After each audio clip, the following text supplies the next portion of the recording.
Buenas, buenas, ¿cómo estamos? Espero que muy bien. El día de hoy vamos a resolver este final de Biofísica Cátedra Girardossi, ¿sí? Tengo acá presente la hoja de fórmulas, que es la que les dan, y también tengo un resumen que yo les armo siempre a los chicos de mis cursos, ¿sí? Entonces, vamos a comenzar con el primer ejercicio, que es de luz. De hecho, acá es donde tenemos que aplicar la famosa ley de Snell, así que vamos a ir haciéndolo. Típico ejercicio del segundo parcial. Nos dice, un haz de luz incide desde el aire con un ángulo de 32 sobre un medio B. ¿Qué quiere decir acá?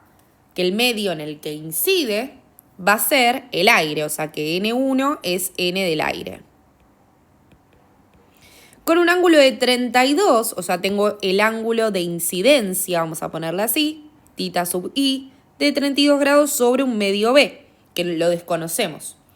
Sabiendo que al refractarse se desvía 11 grados de su trayectoria original. O sea, nos está dando que la desviación igual a 11 grados, ¿sí? Dice, determine la velocidad del haz de luz en el medio B. O sea, nos están pidiendo básicamente la velocidad en el medio B. Bien, y de datos nos dan la velocidad de la luz en el vacío, que es igual a la velocidad de la luz en el aire, que siempre es igual a 300.000 kilómetros sobre segundos, que era la variable C. C es igual siempre a 300.000 kilómetros sobre segundos. Bien, entonces, ¿cuál es el objetivo? Encontrar la velocidad del medio B. ¿Con qué fórmula de las que tenemos acá, que nos permiten en el parcial, vamos a calcular la velocidad? Y con esta de acá. Yo quiero despejar la velocidad en el medio B. Con lo cual, la que vamos a usar es esta. ¿Sí? El índice de refracción de B es igual a C, que ya lo tenemos, sobre la velocidad en B.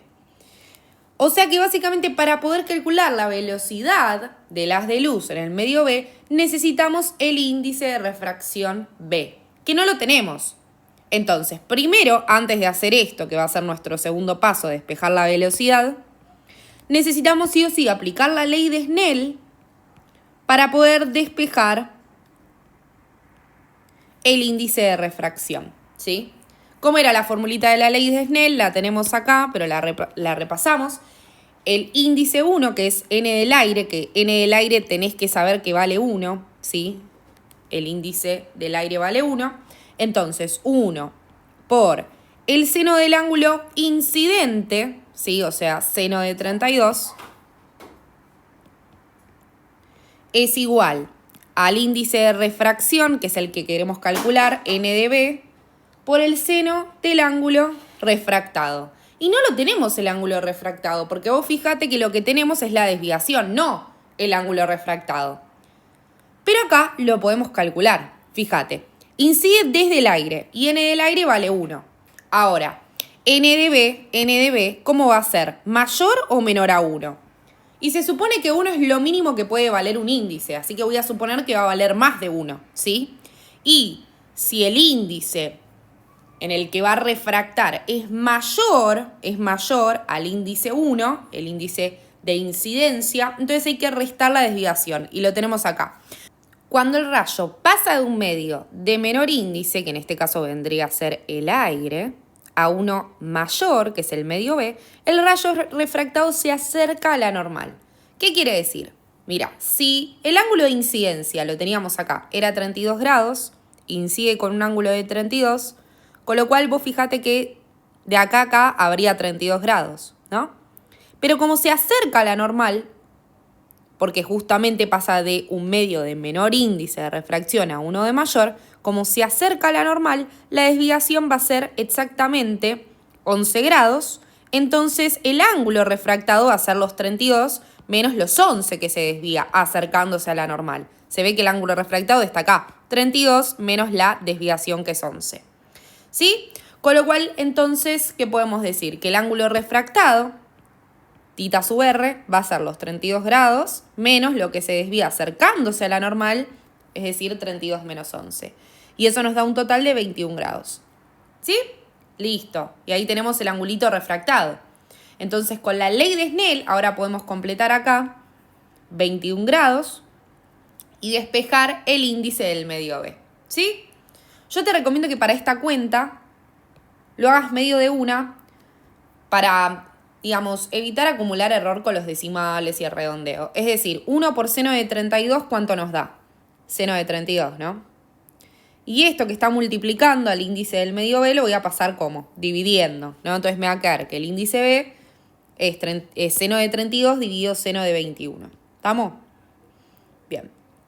Y esto hacelo de una con la calcu. Pone seno de 32 dividido seno de 21. Esto me dio un total, si redondeamos a 3 cifras significativas, de 1,48. Si redondeo a 3 cifras significativas, ¿sí? El índice del medio B. Fíjate que coincide con esto que dijimos en un principio, que el índice del medio A es 1 y es más chiquito que el índice del medio B, que es 1,48, ¿sí? Bueno, y ahora volvamos a nuestro paso 2, ¿no es cierto? Porque este era como el paso 1, vamos a acomodarlo.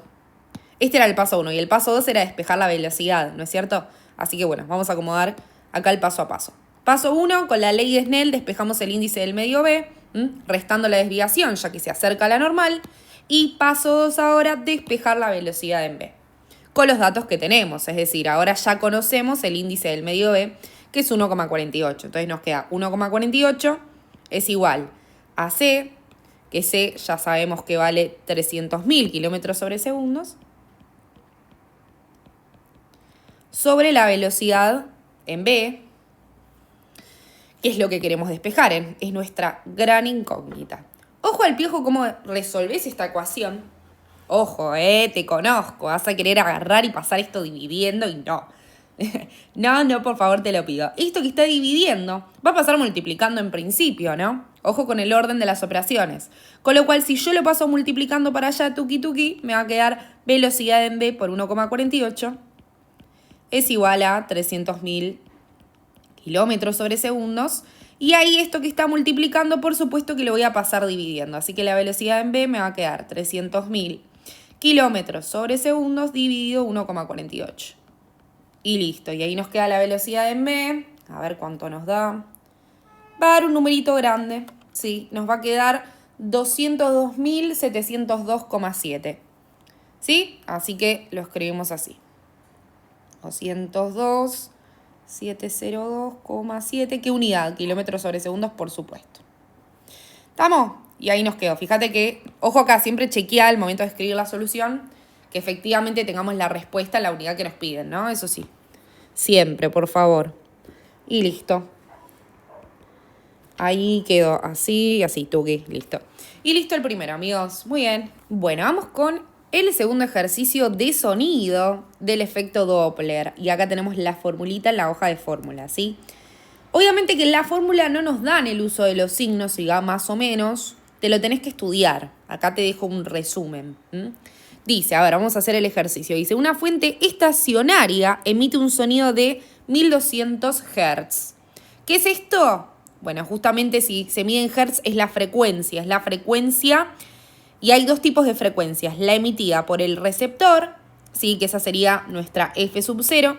O la frecuencia emitida por el foco, que es Fs, F sub S en la hoja de fórmulas. ¿Sí? ¿Cuál es esta? Si la fuente emite un sonido, justamente es la frecuencia emitida por el foco. El foco es el que emite el sonido, ¿sí? Entonces, ahí tenemos la frecuencia emitida por el foco, que acá en la hoja de fórmulas está como F sub S, ¿sí? Es lo mismo, 1200 Hz.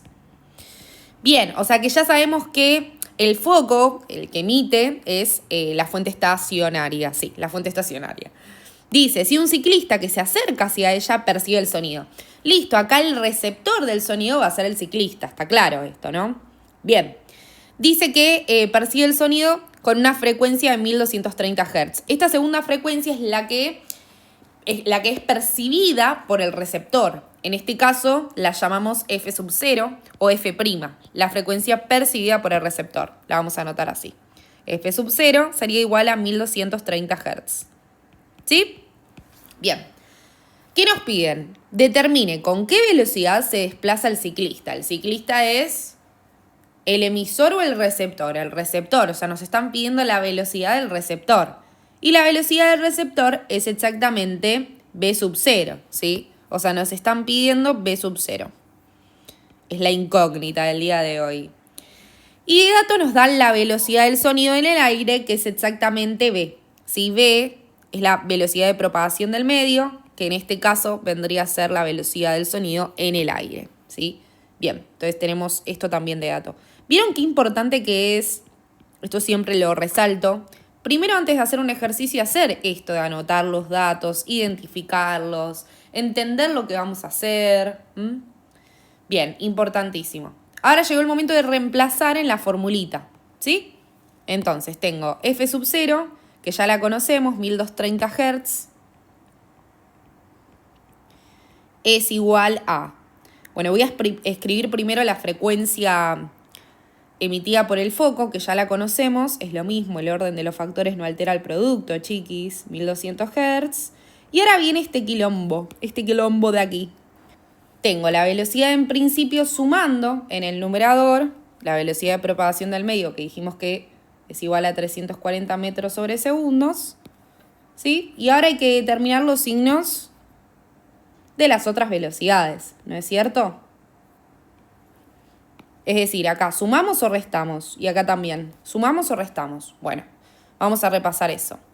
Acá fíjate que el ciclista, que es el receptor, se acerca hacia la fuente estacionaria, que es el emisor, ¿sí?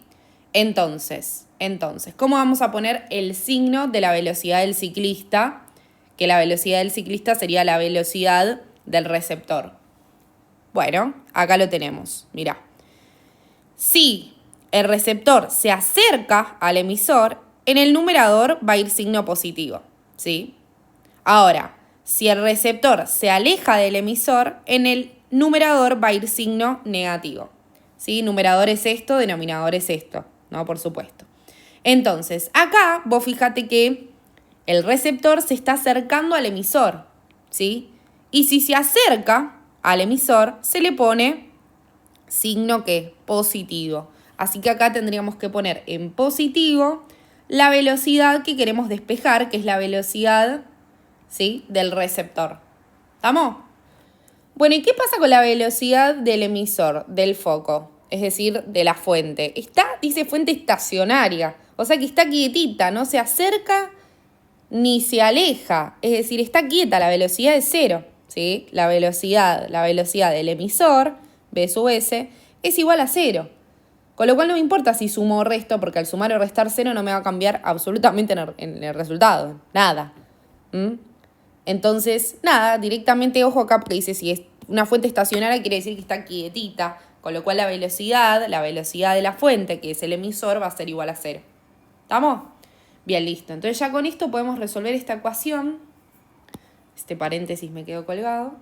Y podemos despejar esta velocidad. Yo te invito a que pongas pausa y trates de hacer vos este despeje, que re podés hacerlo. Y también porque ahí es donde uno chequea lo que tiene que reforzar, ¿viste? Entonces trata de hacerlo vos, poné pausa y hacerlo vos.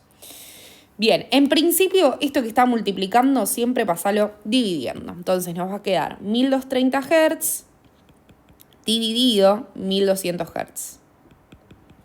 Y esto es igual a 300, ahí saco el paréntesis, pues no tiene sentido ponerlo, más la velocidad inicial, sobre, y ahora esto más o menos 0 me da 340 metros sobre segundos, ¿no? Bien, acá Hertz se me da con Hertz, se me simplifica las unidades, y me queda 1230 dividido 1200, y eso me da un total de 1,025, ¿sí? 340 metros sobre segundos más V inicial sobre 340. Ahora, fíjate que esto que está dividiendo lo podemos pasar tuki, multiplicando para allá, ¿sí? O sea que estos 340 metros sobre segundos que están dividiendo los pasamos multiplicando. Y ahora me va a quedar 340 por 1,025 del lado izquierdo de la igualdad. Y eso me da un total de 348,5 metros sobre segundos, que es la unidad que nos quedó acá. Y esto es igual a ¿cuánto? A 340 metros sobre segundos más V inicial. ¿Sí? Bien, de acá esto que está sumando, por supuesto que lo vamos a pasar restando para el otro lado de la igualdad. Y me queda 348,5 metros sobre segundos menos 340 metros sobre segundos. Esto me da un total de ¿cuánto, amigos? 8,5 metros sobre segundos. ¿Sí? Bien, esta vendría a ser la velocidad de ¿quién? la velocidad del receptor, ¿sí? Ahora, ojo porque me la está pidiendo en kilómetros sobre hora, ¿sí? Y un pasaje rápido de metros sobre segundos a kilómetros sobre hora, yo te lo escribo acá, mira, pasaje rápido, multiplicar por 3,6 y a la inversa de kilómetros sobre hora a metros sobre segundos dividís por 3,6. ¿Estamos? Entonces ya sé que para pasar de metros sobre segundo a kilómetros sobre hora, ¿qué voy a hacer? Multiplicar por 3,6 y me queda 8,5 por 3,6 y eso me da un total de 30,6 kilómetros sobre hora. ¿Sí? Y ahí llegamos al resultado, 30,6. Y listo el segundo ejercicio. Bueno, muy bien, amigos, continuemos acá con este ejercicio de mecanismo de transporte de difusión. Dice, un recipiente contiene 250 mililitros de una solución acuosa de cloruro de sodio, 8,55 milimolar a 21 grados. Bueno, vamos a anotar todos los datos que tenemos hasta ahora. En principio, esto es el volumen, magnitud de volumen, mililitros, listo, tenemos el volumen de solución de cloruro de sodio, de sal, bien, 8,55 milimolar. Ya te digo, ese mili no nos gusta nada, ¿no? Tenemos la concentración molar, digamos, 8,55. Obviamente pasémoslo a concentración molar, es decir, a mol sobre litro. Cuando tenemos este prefijo mili y queremos pasarlo a su unidad original, es decir, de milimolar a molar, lo único que hacemos es o dividir por 1000 o multiplicar por 10 a la menos 3 por el prefijo, ¿sí? Y nos queda 8,55 por 10 a la menos 3, básicamente. Y eso, sí, queda ahí. 8,55 por 10 a la menos 3 molar o mol sobre litro, es lo mismo. Bien, ¿qué tenemos también? La temperatura, 21 grados Celsius. Temperatura, 21 grados Celsius. Que vamos a tener que pasarlo a qué unidad. A Kelvin, ¿no? Sumamos 273 y lo pasamos a Kelvin. Siempre para esta unidad de mecanismo de transporte tenemos que tener la temperatura en Kelvin. Así que siempre, cada vez que aparezca en grados Celsius, sumale 273 para pasarlo a Kelvin. Bien, ¿qué me pide? Dice, determine la masa de glucosa que se le debe agregar a dicho recipiente para que la presión osmótica de la solución se duplique a la misma temperatura. Bueno, para mucha info. Si me está pidiendo que se tiene que duplicar la presión osmótica, ni siquiera conocemos la presión osmótica acá como para pedir que se duplique. Entonces, ¿qué vamos a tener que calcular primero? Y la presión osmótica que hay en el cloruro de sodio, en esta solución acá, ¿sí? ¿Y cómo se calcula la presión osmótica? De esta forma, era la osmolaridad por R por T. Entonces, paso 1, calcular la presión osmótica, ¿sí? Del cloruro de sodio, de la solución 1. Es la osmolaridad, que la osmolaridad era la concentración molar por el factor I de Van Vogt, por R por T. La concentración molar ya la tenemos, por supuesto, es 8,55 por 10 a la menos 3. ¿Vieron qué importante que es? Paréntesis, ¿no? Acotación. Ordenar el ejercicio. O sea, a mí me pide, no sé, la masa de glucosa que se debe agregar a dicho recipiente para que la presión se duplique. No tenemos ni la presión osmótica de la solución inicial y vos ya me pedís que se tiene que duplicar. ¿Ubicás? O sea, primero calculémosla y después seguimos, después vemos cuando se duplique qué significa y demás. Pero si ni siquiera tenemos la presión osmótica de la solución original, y mucho no vamos a poder seguir haciendo, ¿sí? Así que es importante primero calcular. Factor I de Van Vogt. Me dice, considere disociación total del cloruro de sodio. El factor I de Van Vogt se calculaba así, ¿no es cierto? Ahora, si dice disociación total del cloruro de sodio, es porque esto G vale 1, ¿sí? Y acá, como el cloruro de sodio es una solución electrolítica donde se disocian 2, siempre esto valía 2. Y acordátelo porque el cloruro de sodio es la que más toman o es la única que toman de soluciones electrolíticas, así que acordate de ese numerito, ¿sí? Entonces, I va a valer 2 para el cloruro de sodio disociado completamente. R es la constante de los gases, 0,082 litro por atmósfera sobre Kelvin mol. Y T es la temperatura en Kelvin que nos dio 294. ¿Qué pasa con las unidades? Acordate que concentración molar, dije anteriormente que es mol sobre litro, ¿no? Entonces, vos fíjate que litro se me va a ir con litro, mol con mol, Kelvin con Kelvin, y me va a quedar la presión osmótica en su unidad, en atmósferas. ¿Estamos? Bien, entonces, calculémosla. ¿Qué nos queda? 8,55 por 10 a la menos 3 por 2 por 0,082 por 2,94. Esto me da un total de 0,41. 4, 1, 2. Vamos a redondear a 3 cifras significativas. 1, 2, 3. ¿Sí? ¿Qué unidad entonces? Atmósferas. Listo. Ahora sí, que tenemos la presión osmótica, sigamos planteando lo otro. Dice, determine la masa de glucosa que se le debe agregar a dicho recipiente para que la presión osmótica de la solución se duplique. Listo. Se duplique es el doble, o sea que ahora mi nueva presión osmótica tiene que ser la original por 2, o sea 0,412 por 2. ¿Estamos de acuerdo? Y bueno, 0,412 por 2 nos da un total de 0,824 atmósferas. Bueno, amigos, y acá es donde hay que tener cuidado. ¿Por qué? Porque hay que pensar qué es esta presión osmótica. Esta presión osmótica, que es el doble de la inicial de cloruro de sodio, es la presión osmótica final luego de la mezcla del cloruro de sodio con el agregado de masa de glucosa. O sea, esta es la presión osmótica final. ¿Sí? Bueno, pero la presión osmótica únicamente de la glucosa, ¿cuál va a ser? Y bueno, la final, o sea, la de la glucosa únicamente, va a ser igual a la final como resultado de la mezcla, menos la inicial del cloruro de sodio. ¿Se ve? Bueno, y esto nos da un total de 0,412 atmósferas. O sea, no te olvides que esta presión osmótica que encontramos, que era el doble de la inicial, se debe al agregado de glucosa en la solución, ¿sí? Con lo cual, la presión osmótica únicamente de la glucosa es la final menos la inicial, ¿sí? Esto es la presión osmótica a causa del agregado de glucosa. Ojo con eso. Bueno, entonces, esta presión osmótica de la glucosa, ¿a qué va a ser igual? O sea, 0,412 atmósferas. ¿A qué va a ser igual? Y si es presión osmótica, usamos la fórmula de presión osmótica, que es la concentración molar por I por R por T. ¿Sí? Y bueno, y ahí vamos despejando lo que necesitamos. El ejercicio en sí que me pide la masa de la glucosa, ¿no es cierto? Entonces, ¿por qué no despejar la concentración molar de la glucosa para luego conseguir la masa? Bueno, hagamos eso. Entonces, I es el factor de Van Gogh de la glucosa, que siempre de la glucosa, de la sacarosa, de lo que sea, vale 1. ¿Sí? 1. Entonces acá en I vamos a poner 1. R siempre es la misma constante, es decir, R acá va a valer, o voy a borrar, vale 0,082 litro por atmósfera sobre Kelvin por mol. Y la temperatura, recordá que siempre es la misma porque el enunciado nos dice a la misma temperatura. Se agrega glucosa, se duplica la presión osmótica de la solución, pero a la misma temperatura. Con lo cual T va a valer también 294 Kelvin. ¿Estamos? Bien.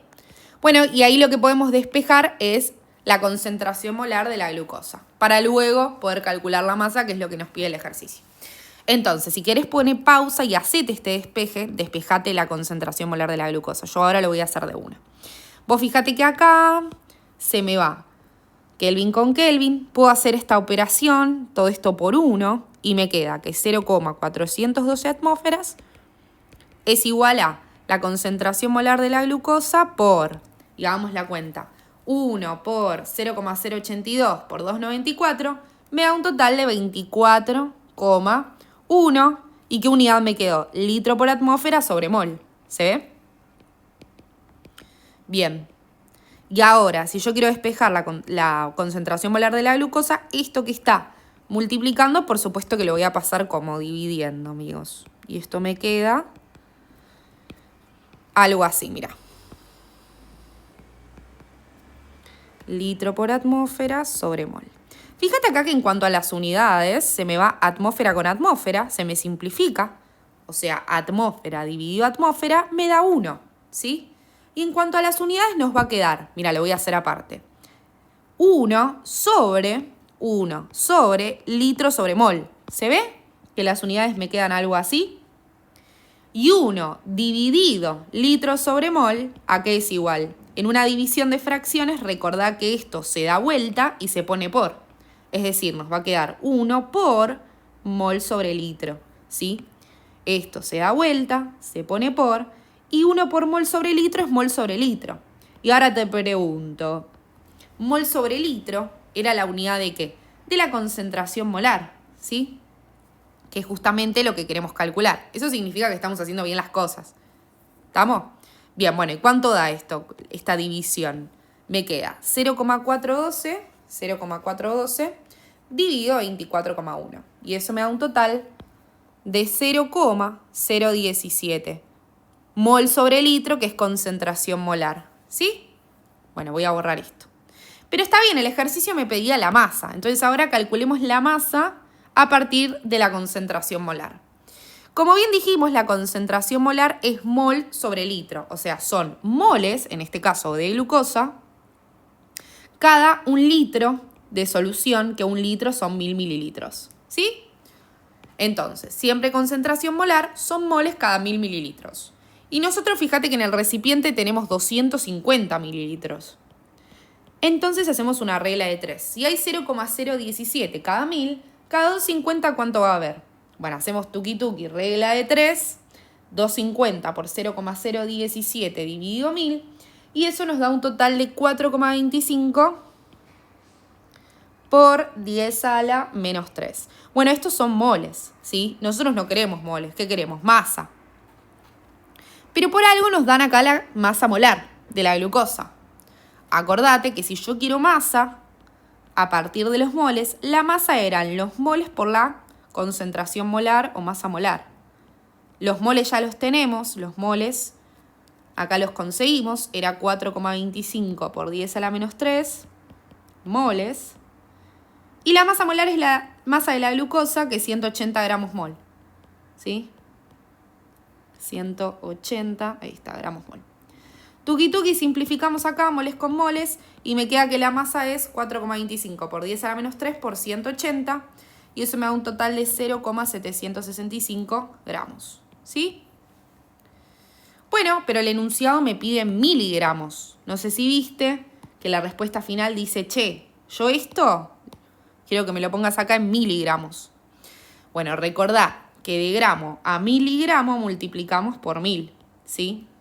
O mismo usa este factor de conversión. 1 gramo son 1000 miligramos, ¿sí? Entonces, 0,765 gramos, ¿cuántos miligramos son? Básicamente es multiplicar por 1000 y esto nos da 765 miligramos como respuesta final, ¿sí?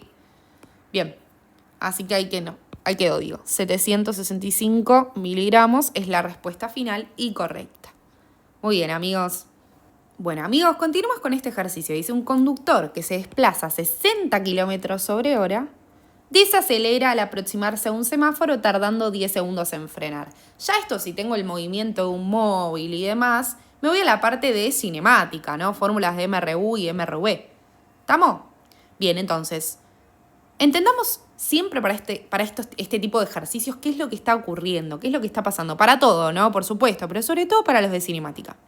Dice, un conductor que se desplaza a 60 kilómetros sobre hora desacelera o se empieza a bajar su velocidad al aproximarse a un semáforo tardando 10 segundos en frenar por completo en la esquina. Luego, al ver luz verde, acelera. Bueno, ahí tenemos otro tramo, ¿no? Porque en un tramo empieza a desacelerar y tarda 10 segundos en frenar. Entonces, esto ya es un tramo. Ahora, como va a acelerar, va a haber un cambio de aceleración, porque si acelera ahora la aceleración pasa a ser positiva. Entonces, ahí separemos siempre los tramos. Tengo el tramo inicial, tramo 1, donde arranca con una velocidad de 60 km sobre hora, con lo cual la velocidad de inicio va a ser 60 km sobre hora. Desacelera, quiere decir que la aceleración es negativa, ¿sí? Y aparte, ¿qué quiere decir? Quiere decir que la velocidad va a ir disminuyendo. Y dice que tarda 10 segundos en frenar, o sea, un tiempo final de 10 segundos para frenar, es decir, llegar a una velocidad final de 0. ¿Se entiende? Entonces, tenemos el primer tramo del recorrido, que es exactamente este. Bien, dice luego, al ver luz verde, acelera tardando al mismo tiempo en recuperar su velocidad original, la cual mantiene por otros 9 segundos. Bueno, pará, vamos hasta acá. Ahí tenemos otro tramo, tramo 2. Vamos a ponerlo en otro color. Tramo 2. Parte de una velocidad de inicio 0. ¿Por qué?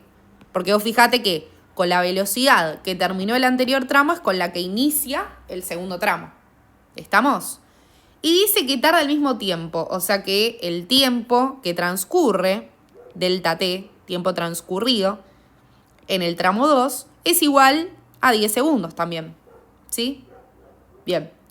Y dice que recupera su velocidad original, o sea que su velocidad final va a ser la velocidad inicial del tramo 1, ¿no? 60 km/h. Bien. Dice que la mantiene esa velocidad por 9 segundos. Acá también hay otra aceleración. ¿Cuál es la aceleración de este tramo? Si mantiene la velocidad. Si mantiene la velocidad es porque se trata de un MRU. Y en MRU la aceleración es 0, no acelera. Mantiene su velocidad. O sea que también hay un tramo 3, ¿sí? Donde la aceleración es 0 porque es un MRU. Es un movimiento rectilíneo uniforme. Y la velocidad que va a mantener constante en el tramo 3 durante un tiempo, por lo tanto ahí ya tenemos también el tiempo transcurrido en el tramo 3, 9 segundos. Y la velocidad de cuánto va a ser. Y si mantiene esta velocidad que alcanzó al final del tramo 2, entonces la velocidad en el tramo 3 va a seguir siendo 60 km/h en ese lapso de 9 segundos. ¿Se entiende? Bueno, esto es organizar un ejercicio de tramos de cinemática, básicamente, que no mezclan MRU con MRV. No es nada de otro mundo. Lo importante es que sepas diferenciar cada uno de los tramos donde hay distintas aceleraciones. Vos fijate que la aceleración del tramo 1 es distinta a la del tramo 2 y es distinta a la del tramo 3. Entonces, siempre que haya distintas aceleraciones va a haber distintos tramos. En este caso había un total de 3 tramos, ¿sí? Bien, ¿qué me pide la distancia recorrida a partir del semáforo? O sea, básicamente es agarrar, calcular la distancia que recorre en el tramo 1, sumarle la del tramo 2 y sumarle la del tramo 3.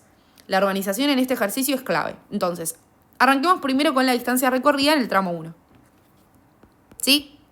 La fórmula de distancia recorrida, en este caso, estamos de acuerdo, ¿no? Que el tramo 1 es MRV, el tramo 2 también es MRV, porque hay aceleración distinta de 0, y el tramo 3 ya es MRU porque la aceleración es 0. Entonces, en el tramo 1 nos vamos a centrar en las formulitas de MRV, donde la distancia recorrida básicamente la encontramos con esta fórmula, ¿sí? Podemos encontrar la posición final. La posición final, que en este caso va a ser la distancia recorrida, porque la posición de inicio es 0, es velocidad de inicio, que es 60 km/h,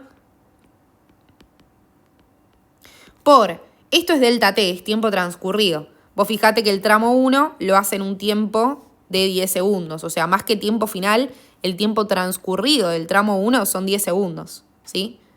Por 10 segundos, más un medio por la aceleración, que no la tenemos, por el tiempo transcurrido al cuadrado, ¿sí? Delta t es tiempo final menos tiempo inicial, tiempo transcurrido, que eran 10 segundos al cuadrado. ¿Estamos? Entonces, repasemos. Tramo 1, MRV, tiempo transcurrido 10 segundos, con lo cual todo esto, que es tiempo final menos tiempo inicial, es 10 segundos, es el tiempo que transcurre. Como me pide la distancia, básicamente podemos ponerle d, ya que siempre que la posición de inicio sea 0, ¿sí? Ya directamente esto es la distancia recorrida en ese tramo, ¿sí?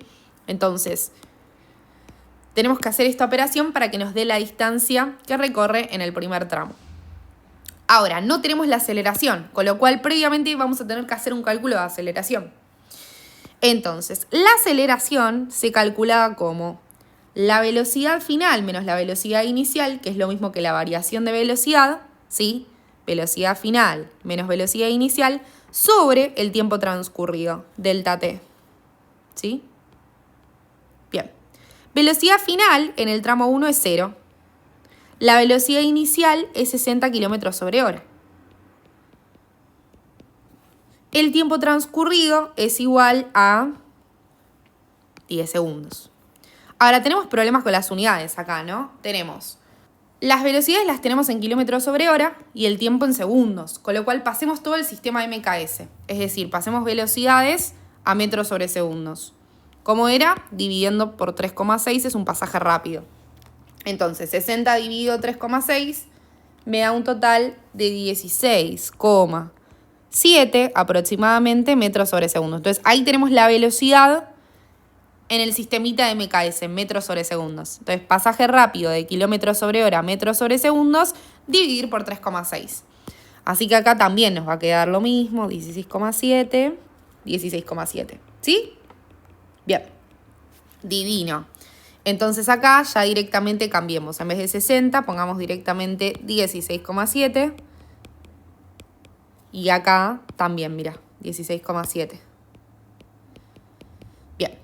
Bueno, ¿y esto cuánto me da? 0 menos 16,7 me da menos 16,7 metros sobre segundos dividido 10 segundos. Bien.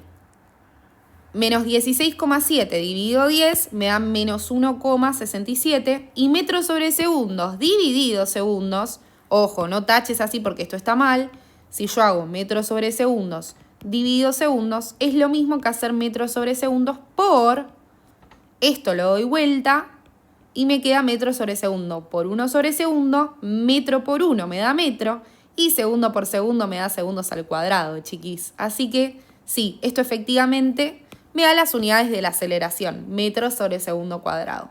¿Estamos? Acordate, metros sobre segundos, entonces, dividido segundos, nos queda metros sobre segundos al cuadrado. Fíjate que la aceleración nos da negativa, que nosotros dijimos que nos iba a dar negativa. ¿Por qué? Porque está desacelerando, está frenando, con lo cual esto tiene todo el sentido del mundo. ¿Estamos? Y ahora que tenemos la aceleración, ahora sí podemos hacer el primer cálculo de acá, para calcular la distancia recorrida, ¿no es cierto? Ahora, yo sé que la aceleración nos quedó menos 1,67 metros sobre segundo cuadrado y podemos empezar a resolver esto de acá. Ojo cómo resolvés este cálculo, o sea, separa en términos, ¿no? Este término primero y este término después. Lo digo más que nada para algunos colgados, colgadas que hacen, no sé, que quieren juntar esto, por ejemplo, y no se puede, ¿sí? Bueno, entonces acá simplificamos tuki tuki y me queda 16,7 por 10, ¿sí? Y eso nos da un total de 167 metros, ¿no? Que son las unidades sobrevivientes. Y acá tengo un medio por, hacelo todo de una con la calco, seguime. Un medio por menos 1,67 por 10 segundos al cuadrado. Si querés hacerlo de una con la calco, 10 al cuadrado. Si no, 10 al cuadrado nos da 100 y podés poner 100 derecho. Y esto me dio menos 83,5, ¿sí? Ay. ¿Qué unidad, amigos? Metros. ¿Y por qué metros? Porque vos fíjate que estás haciendo metros sobre segundo cuadrado por segundos al cuadrado, con lo cual esto se te va con esto y te quedan metros, ¿sí? Bien, y 167 menos 83,5 me da un total de 83,5 metros. Con lo cual la distancia recorrida en el primer tramo es de 83,5 metros. Vamos a resaltarla así, Tuki, ¿sí? Bien, vamos con el tramo 2. Yo te reto a que pongas pausa y que trates de hacerlo vos. Tanto el tramo 2 como tramo 3. Puedes hacer lo mismo 2 veces más, ¿sí? Fíjate si te sale. Yo voy a seguir. La distancia en el tramo 2 es igual a la velocidad inicial del tramo 2, que es 0, por el tiempo transcurrido del tramo 2, que son 10 segundos, ¿sí?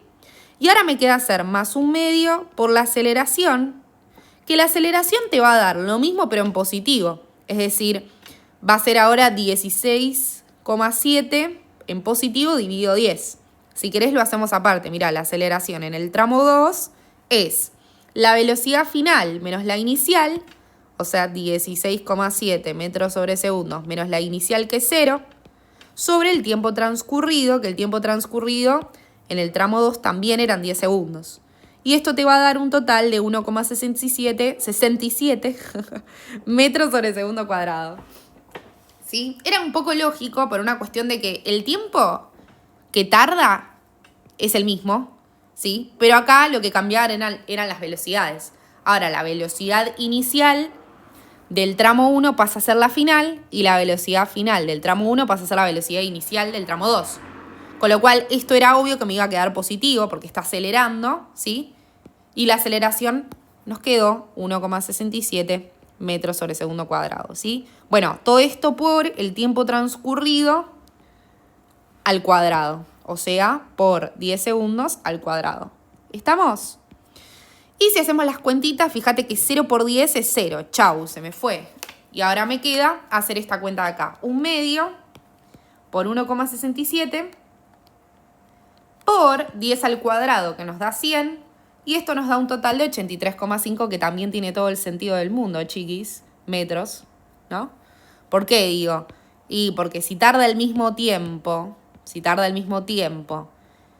y tiene una aceleración positiva, y si en el primer tramo recorrió 83,5 frenando, y en el segundo tramo también iba a recorrer 83,5 acelerando, ¿sí? Porque tarda el mismo tiempo y tiene la misma aceleración. Bueno, en fin. Ahí ya tenemos entonces la distancia recorrida en el tramo 2. Y ahora hagamos acá chiquitito el tramo 3, total. A ver, sí, yo creo que me va a entrar acá el tramo 3. Porque es una cuenta muy pequeña la que hay que hacer en el tramo 3. Para el tramo 3 directamente, ¿qué vamos a hacer? La distancia recorrida en MRU es la velocidad por el tiempo transcurrido. Entonces, la velocidad que utiliza en el tramo 3 de MRU es 16,7 metros sobre segundos. Y la velocidad, y el tiempo transcurrido son 9 segundos. Así que tuki, simplifico y me queda 16,7 por 9. Y eso me da un total de 150,3 metros. O sea que fíjate que en el tramo 3 es el tramo donde más distancia recorrió, ¿no? 150,3 metros, ¿sí? Bueno, y por último, para ver la distancia total, ¿qué tengo que hacer? La suma de todas las distancias. Así que vamos a poner acá en grande. Distancia total sería la distancia del tramo 1, que es 83,5 metros, más la distancia del tramo 2, que es 83,5 metros, más la distancia del tramo 3, que es 150,3 metros. ¿Se ve? Vamos a ponerlo acá. Y eso nos da un total de 317,3 metros. Y ahí terminó el ejercicio. ¿Sí?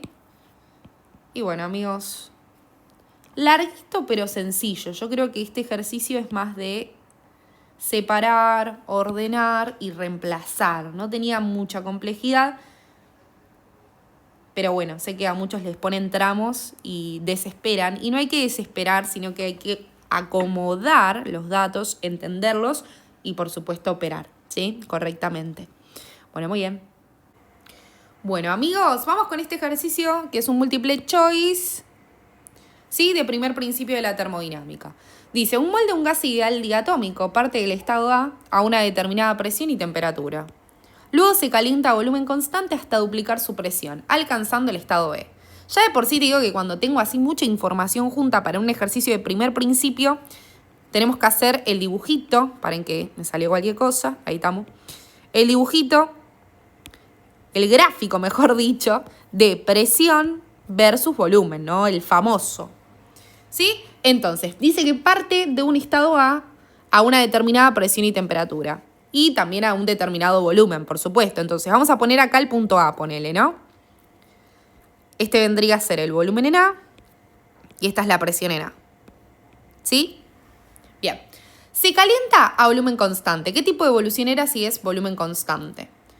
Tengo acá su machete y mi machete. Volumen constante es isocórica. Fíjate que el dibujito de la isocórica de presión versus volumen era así, ¿no? Una recta vertical porque el volumen se mantiene constante. Así que básicamente vamos a hacer así, tuki, hasta llegar a un estado B, ¿sí? A volumen constante, pero dice que se duplica la presión, ¿no es cierto? O sea que la presión en este punto va a ser el doble de la presión en A. Yo lo pongo así, mirá. Presión en este puntito B es el doble de la presión en A, ¿sí? Bien, dice, después se expande isotérmicamente, o sea, si se expande va a aumentar su volumen. Isotérmicamente quiere decir a temperatura constante hasta el estado C, ¿sí? Y también dice en donde se alcanza la presión inicial. O sea, básicamente, de B va a llegar a un punto C, ¿no? Formando una isoterma. Una isoterma era una hipérbola, algo así, tuki, ¿no es cierto? Vamos a hacer el dibujito. Pero este es un dato no menor, que miren que se consigue. Bueno, me quedó medio ahí. Raro, ¿no? Vamos a hacerlo de vuelta. Ahí estamos. Fíjate acá que este es el detalle no menor. Alcanza la presión inicial. O sea, lo puse acá obviamente por algo, para que la presión sea la misma que la presión en A. ¿Se ve? Y el volumen va a ser el volumen en C, que como dice que se expande, vos fíjate que el volumen en C es más grande que el volumen en A. Por supuesto, ¿no? Bien. Y por último dice, finalmente se comprime isobáricamente es a presión constante, hasta volver al estado inicial A completando un ciclo. O sea que va a ir de C a A por último, ¿no? Isobáricamente, recordá que esa presión constante, vos fíjate que siempre de C a A mantiene la presión constante, ¿sí? Y el gráfico de las isobáricas es este, ¿no? Es una recta horizontal, así que nos quedó perfecto. Bien, ahí tenemos el dibujo de nuestra evolución, ¿sí? Repasemos. Entonces, parte de A, cierta presión y volumen, llega a B, donde se duplica la presión, manteniendo constante el volumen.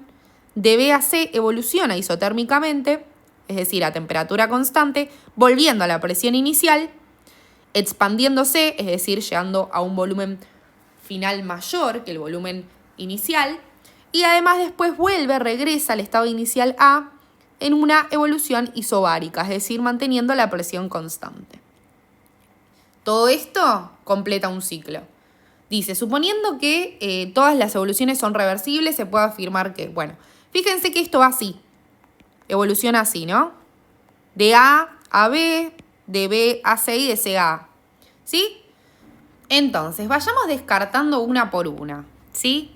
Primero, nos habla de la evolución BC, acá y acá, ¿sí? De la evolución de B a C. Entonces vayamos viendo una por una. ¿Qué pasa de B a C? De B a C. De B a C tenemos una evolución isotérmica, ¿no? De B a C, isotérmica. ¿Estamos?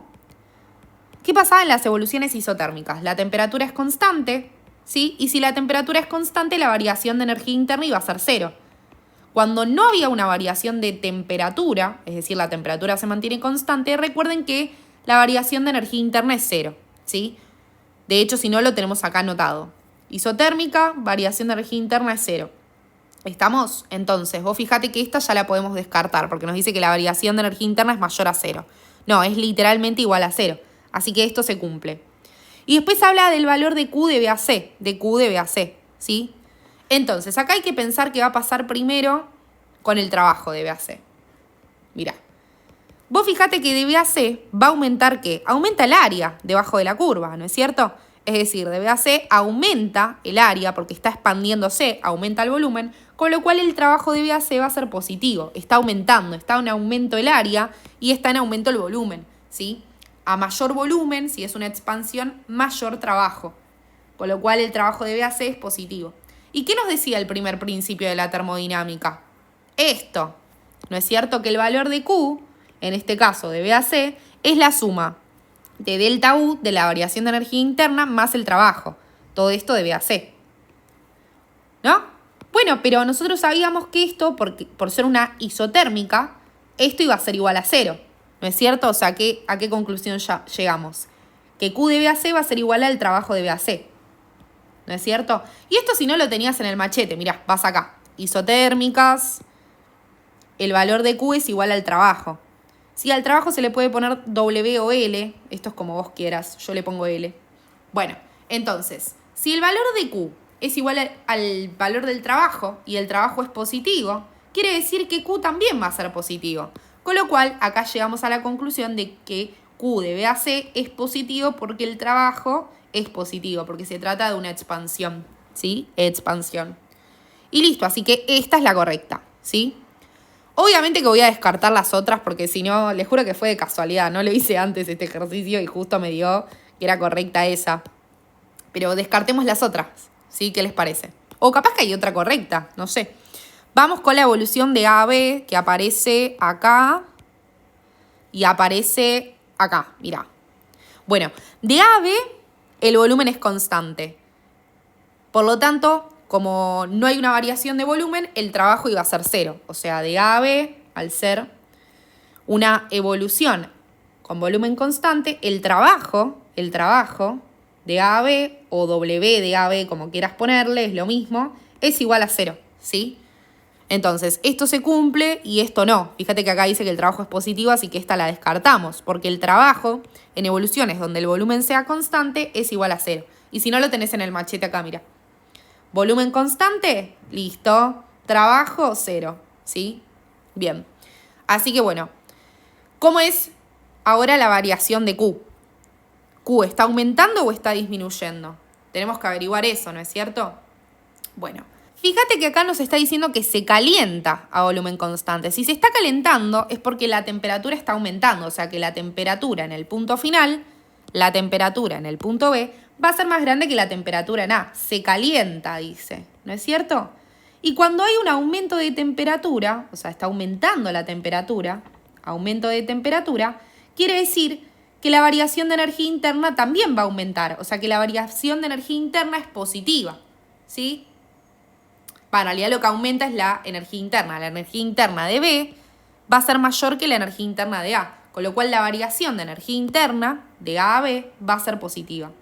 Recordá siempre que la energía interna depende de la temperatura. A mayor temperatura, mayor energía interna. ¿Está claro? Anótatelo. Paren que esto no me va a entrar, así que esto lo voy a poner por aquí. Ahí estamos. Entonces. De A a B, más temperatura, entonces la variación de energía interna va a ser positiva. Y bueno, ¿y a qué volvemos? Al primer principio de la termodinámica. Yo sé que Q es igual a delta U más L. El trabajo es 0, así que ni siquiera lo escribo. Q es igual a variación de energía interna que es positiva. ¿Sí? O sea que si la variación de energía interna es igual a Q y dijimos que la variación de energía interna era positiva, Q también es positivo. ¿Se ve? ¿Estamos? O sea, si la variación de energía interna era igual a Q y esto era positivo, es porque Q también va a ser positivo, con lo cual esta es incorrecta. Acá dice que Q de AB es negativa. No. Q de AB es positiva. ¿Sí? Listo, así que esa ya queda descartada. Bueno, vayamos con la evolución de CA, que es lo último que nos queda. De CA, ¿qué tipo de evolución es? Es una evolución isobárica, es decir, la presión se va a mantener constante, así que anotemos. De C a A, presión constante. ¿Sí? Bien. Acá como está disminuyendo el volumen de C a A, vos fíjate que va de un volumen mucho más grande a un volumen mucho más chiquito. Si disminuye el volumen, hay una compresión, con lo cual el trabajo va a ser negativo, ¿sí? Entonces disminuye el volumen, por lo tanto el trabajo es negativo, ¿sí? Menor a 0. También se le pone así, ¿no? Con W, es lo mismo, ¿sí? Así que por ahora esta es correcta. Veamos qué pasa con el resto, con la variación de energía interna y con el calor. ¿Estamos? Bueno. Fíjate que parece que no tenemos ningún otro dato, ¿no? Sobre todo sobre las temperaturas. Dice que se comprime hasta volver al estado inicial A. Pero pará. Pero en realidad sí tenemos un dato medio encubierto sobre la temperatura. Lo tenías que pensar, mira. De A a B dijimos que hay un aumento de temperatura, ¿no es cierto? Y de B a C, acuérdate que la temperatura se mantiene porque es constante. O sea que podemos decir que la temperatura en C va a ser igual a la temperatura en B.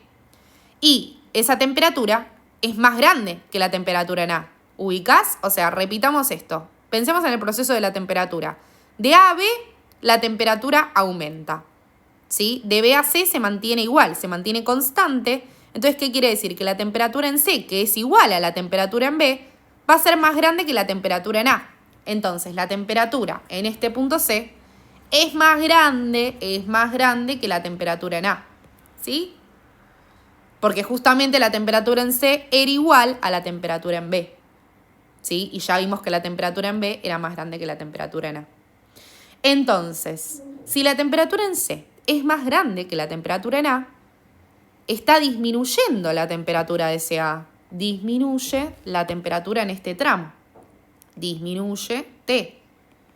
¿Y qué pasaba si disminuye la temperatura? Al disminuir la temperatura dijimos que la variación de energía interna iba a ser negativa, ¿sí? Si el aumento de temperatura provocaba una variación de energía interna positiva, al disminuir la temperatura, la variación de energía interna va a ser negativa. Así que la variación de energía interna de CAA es negativa, ¿sí? Con lo cual esta es incorrecta. ¡Chao! ¿Sí? Si bien el trabajo iba a ser negativo, la variación de energía interna de CAA es negativa. Así que esta la descartamos. Bueno, y vamos por esta, a ver qué tal, ¿no es cierto? ¿Por qué? Porque acá sí, esta es cierta, que la variación de energía interna va a ser negativa, pero nos falta saber qué onda el calor. Y bueno, ¿cómo lo vamos a comprobar? Por supuesto que con el primer principio. El primer principio nos dice que el calor es igual a la variación de energía interna más el trabajo, ¿no? Bien, dijimos que el trabajo iba a ser negativo, esto es negativo, y esto también es negativo. Y ahora te hago una pregunta.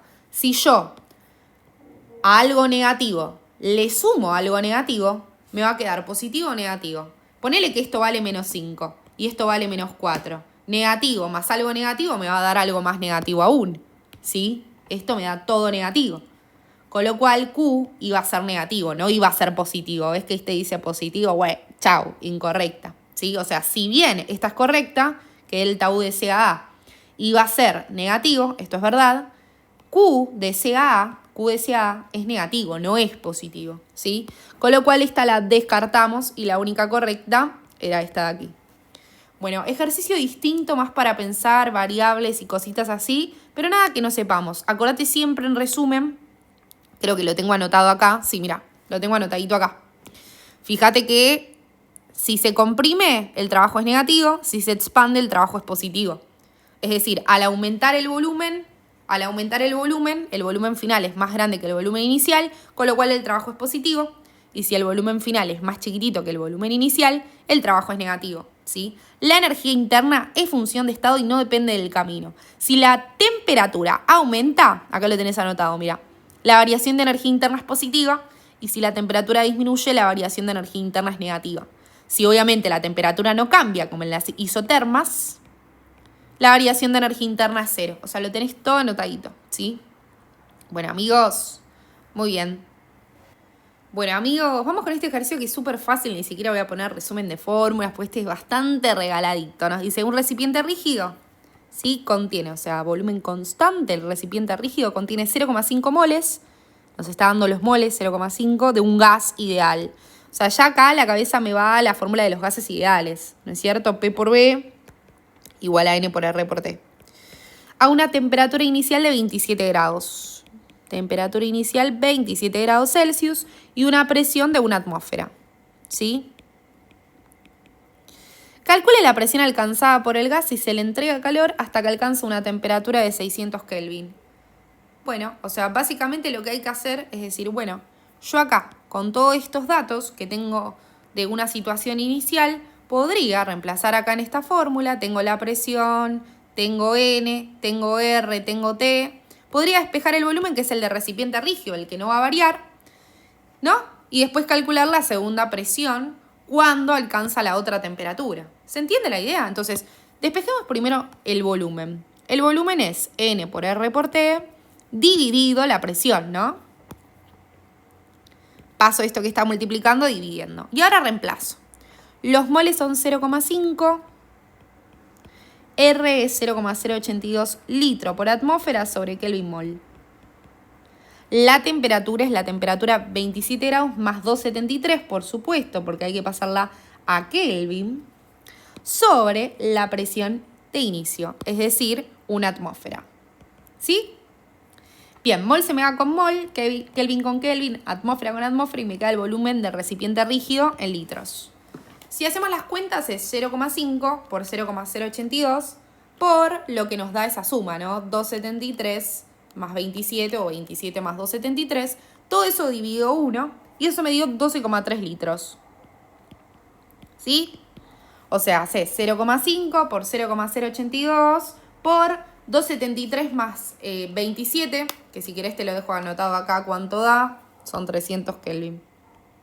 Bueno, en fin. Me dio 12,3 litros. Este es el volumen del recipiente rígido. el que no va a cambiar el volumen, porque es rígido.